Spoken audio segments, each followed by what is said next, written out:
بسم اللہ الرحمن الرحیم۔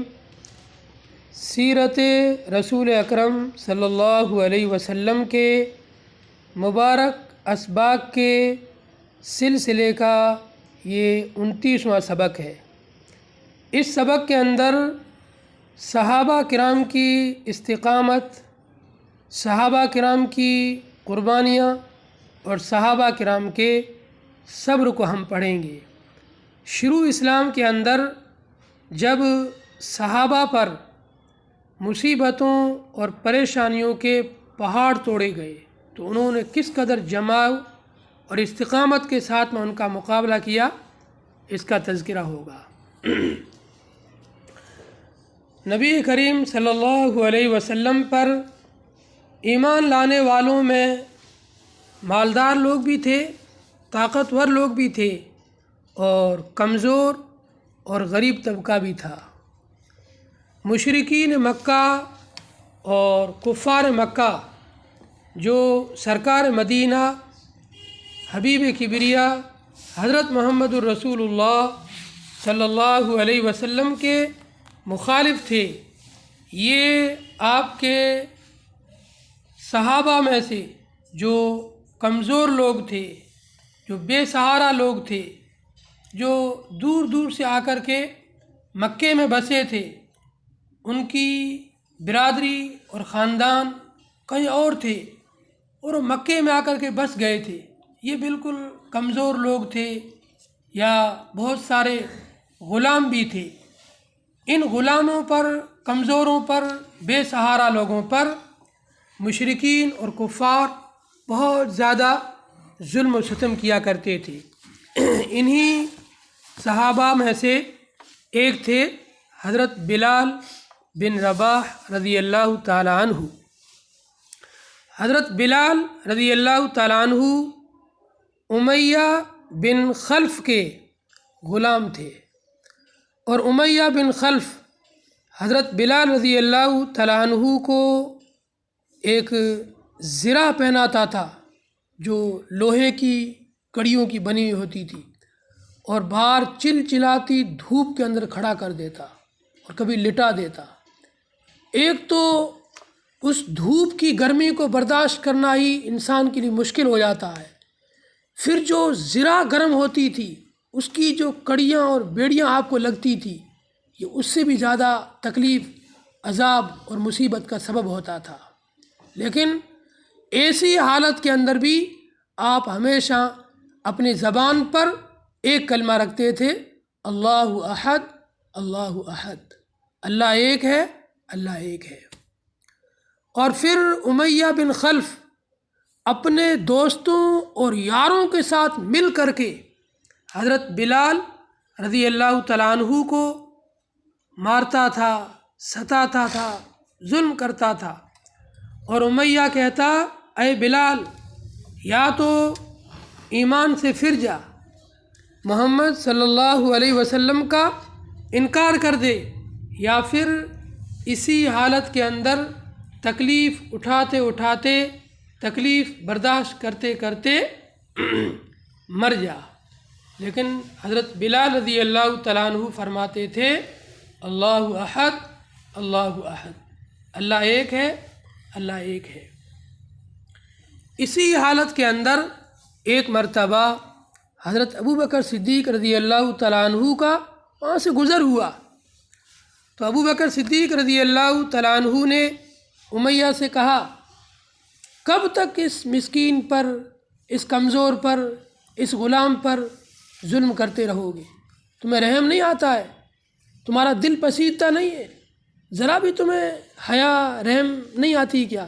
ایسے کمزور، پردیسی، غلام، مسافر اور جس کا کوئی نہیں ہے، ایسے آدمی پر تم بے سہارا لوگوں پر ظلم کرتے ہو۔ تو امیہ غصے میں آ کر کہنے لگا، تم نے ہی تو اسے بگاڑا ہے، محمد کا غلام بنا کر، محمد کا ساتھی بنا کر تم نے ہی بگاڑا ہے اس کو، اور اب تم ہی اس کو چھڑا سکتے ہو۔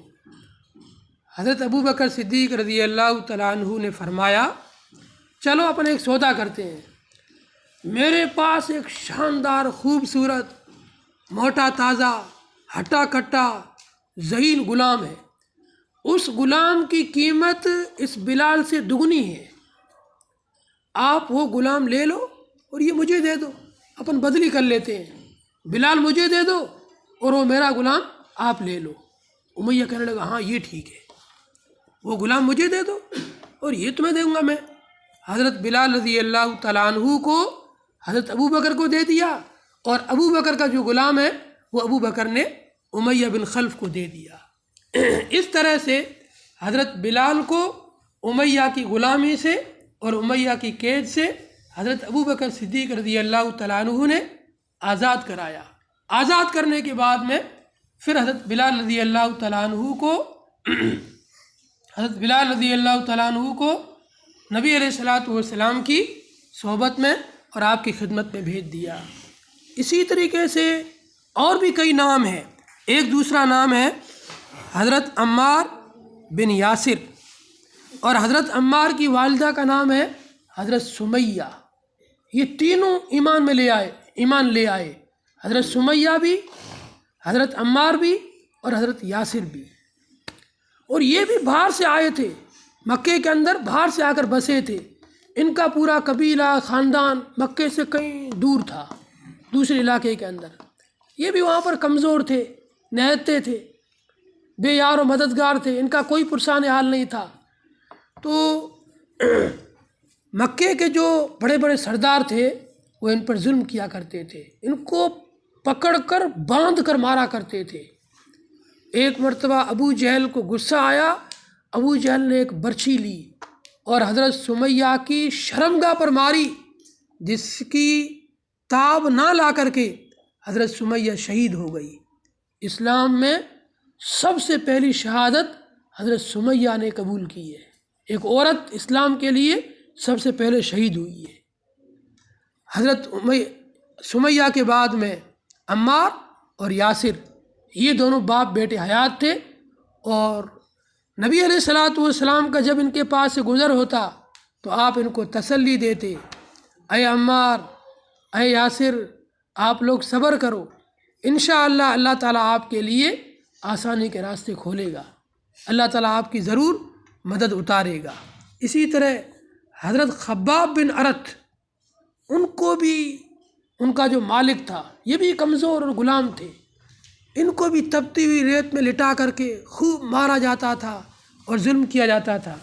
ایک اور نام ہے حضرت صہیب بن سنان، ان پر بھی ان کا مالک ظلم کیا کرتا تھا۔ اسی طرح حضرت زنیرہ، حضرت عمر کی باندی تھی، حضرت عمر ابھی اسلام میں داخل نہیں ہوئے تھے اور یہ حضرت زنیرہ اسلام میں داخل ہو گئی، حضرت عمر کی ماتحت میں تھی، حضرت عمر کی باندی تھی۔ حضرت عمر خود بھی ان کو مارتے تھے، اور ابو جہل، ابو لہب، جتنے بھی کافروں کے بڑے بڑے سردار تھے یہ سب بھی ان کو مارا کرتے تھے۔ یہ سب ہر قسم کی تکالیف اور مار کو برداشت کر کے اور اسلام پر جمے ہوئے تھے۔